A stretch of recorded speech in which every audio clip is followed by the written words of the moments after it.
Hi everybody, welcome back to my channel. Anna Morphedes here with Mending Hearts Counseling, and today's video is going to be on this phrase, why men love bitches.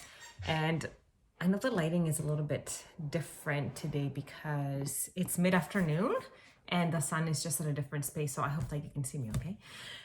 Anyways, going back to today's video topic, why men love bitches. It was brought up in a conversation with a colleague of mine actually over the weekend, and I would really like to redefine this term. I know that there was a book written, I forget the name of the author, and the title of the book was Why Men Love Bitches. But if you look closely at the title of the book, underneath it says from a doormat to a dream princess, which it's not being a bitch that men find attractive. It's redefining that B into boundaries. So it's not being a bitch, it's actually being boundary based. So redefining that B. Why men love boundary based women? It's because it's attractive. It's because it's what they're actually looking for, and they just don't even know it until we actually gift this to them. But being a doormat, we really don't get anywhere in life. The more we let people step all over us, the more people will step all over us. It's just like being parents as well. The more we let our kids step all over us, the more they will. The more we set boundaries, the more our children will thrive. They desire that. This is something that they cannot do on their own. So it is our job as a parent to define boundaries for our children, so therefore they can feel safe in a relationship. And that men actually require the same thing, especially as women are changing the way that they are in relationships in today's age and era.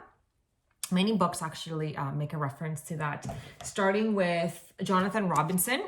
I've referenced this book before. It's called More Love, Less Conflict. And he is, again, highlighting the importance of women's role in relationships over the last 50 years and how vastly they have changed, and how much they are shifting and moving out of having no voice into having a voice, understanding what boundaries are, understanding what needs are, and how that affects them when their needs and their boundaries, when their needs are not met and their boundaries are crossed.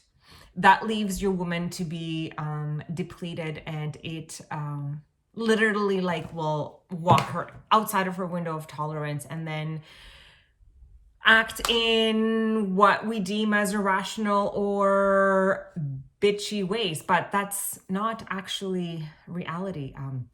Needs are there to be met, and boundaries are there to keep us safe and secure. And without boundaries and without needs, we can't actually function as a proper human being. Therefore, we can't really even be in a proper relationship, because if we're not okay, the relationship that we're going to be in is also going to suffer as well.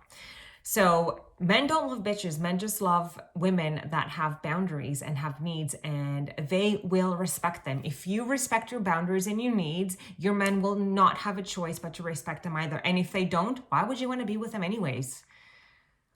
Right? Because what are we teaching our future generation of women? This is what we're trying to fight from what was happening in the generations that preceded us, is to have a voice and to be educated and to understand and to know. And if someone is not willing to meet you in the middle and respect your boundaries, then are they really worth being in your life?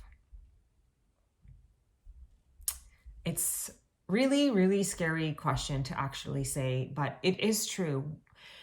And then also, the more we hold on to someone and we don't allow them to exercise the opportunity to either A, say, yes, I want to meet your needs, or no, I'm not interested in meeting your needs, or I'm not the one I want, you're not the one I want to fight for. We don't give them that opportunity.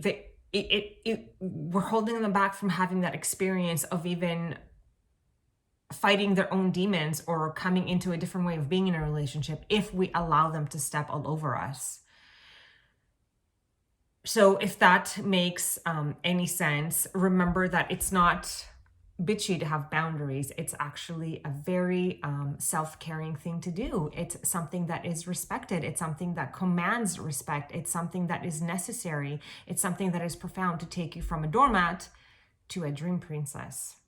And if you're able to outline your boundaries and meet them yourself, then the expectation of others to meet them is already set at a higher bar. Therefore, it will be easier and easier and easier. And the only way to know what our boundaries are in the first place is to experience the uncomfortable feelings. So if you try something on and you feel, ooh, that felt uncomfortable, or that made me feel resentful, or that left me feeling mad and upset, then know that that's a boundary that you need to redefine. And it is okay to do so. And it is okay for boundaries to also change, because we change on a daily basis. Nature changes on a daily basis. Night turns into day, and months turn into years, and seasons turn from hot to warm. And so do we. Everything is always changing and evolving, and we are always connected to the universe. Deepak Chopra was saying, just do this one simple exercise. If you close your eyes and you can feel the warmth of the air on your skin.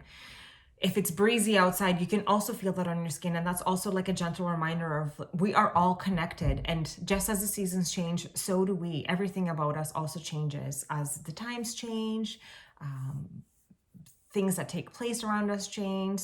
So do we. So it is okay to have boundaries and have them fluctuate and have them change, and to have one that doesn't work for you anymore and to want to set another. That is okay. There is also another really great male therapist that operates out of Boston, I think it is. His name is Terry Real, and he has an article in this magazine by Time. It's called The Science of Marriage, and people pay $800 US to see this gentleman, and he just tells it like it is, and sets, I hate to use the term men straight, but he kind of sets men straight in getting them off their high entitlement horse, and having them recognize that it's not the 1700s anymore. Times are different.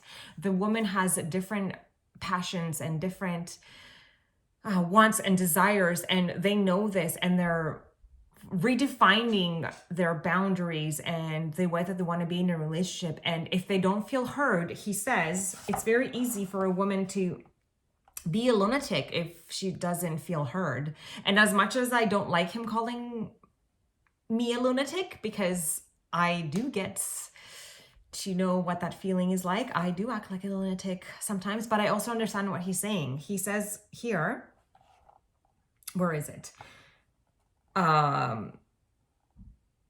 This is true for most men, is that it is in your interest to move beyond your knee-jerk entitlement and to take a good care of your wife so she isn't such a raving lunatic all the time. So in simpler words, it's not that it's the men's fault, it's no one's fault, but there is a reason why your woman is a lunatic at times. It's because her boundaries are crossed and she's not being heard and her needs are not being met. And now with all these different movements, we are empowering women to not only use their voice and ask for what they want, men need to rise to the occasion and also be able to hear what their partner is saying and use different ways of communicating. So for example, this Tom Real gentleman, who people pay $800 US to see, including men, when they're at the wit's end and because they want to get divorced. And by the way, 43% of couples divorce, and then the national divorce rates for a second and a third marriage is even higher. It's like 75%. So it's not like you get married once and then the second time it's better. It's actually worse, because if you don't fix you being in a marriage the first time, you're not going to be any different in the second marriage if you don't understand how you're contributing to your negative feedback loops and cycles of your relationship. So he says the best way to make your wife feel heard is to lean into it and disarm her rather than stonewalling her and have a 3-hour fight. This is a very big boundary for our women to have, and it's not being bitchy, to be heard, to be listened to demand for a man to hear what we are saying. If we are tired and we're voicing that, please don't take it upon yourself to fix that. Just hear us. Just say, hey, do you need a foot rub? Hey, can I grab dinner tonight on my way home from work? How can I help you? How can I support you? Making it a competition and turning it into a 3-hour fight, like he says, does not help.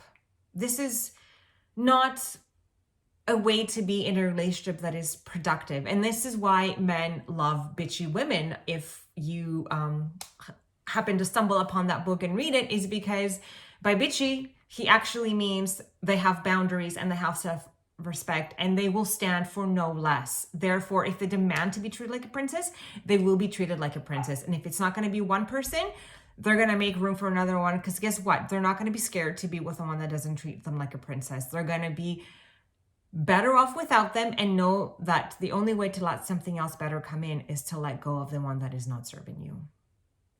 So redefining bitches into boundaries, women with boundaries. And if you don't know what boundaries are, it's just as easy as plopping it in your Google search engine, and there's going to be tons of articles that pop up. You can read one that resonates with you, and you can start to familiarize yourself with what a boundary is. Same thing with like needs or desires. Or you can reach out to me, DM me, email me. As always, I'm always happy to answer any questions and redefine things to the best of my knowledge and to my understanding and what has helped me today so far. And with that, I am going to stop my video and just remind everyone to be gentle to themselves. Remember to check your thoughts, especially when you are looking at yourself in the mirror. Hear what you say to yourself and see if you can redefine those as well into something that you would say to a friend or a colleague or to your children or to other family members if you don't have children. Remember to talk kindly to yourself. Remember to be respectful to yourself. You are the one that redefines how people treat you. And if BITCH is the term to do that, then so be it. No, I'm just kidding. It's boundaries. It's not bitchiness. Thank you so much. Have a blessed rest of your day, and I'll see you next time.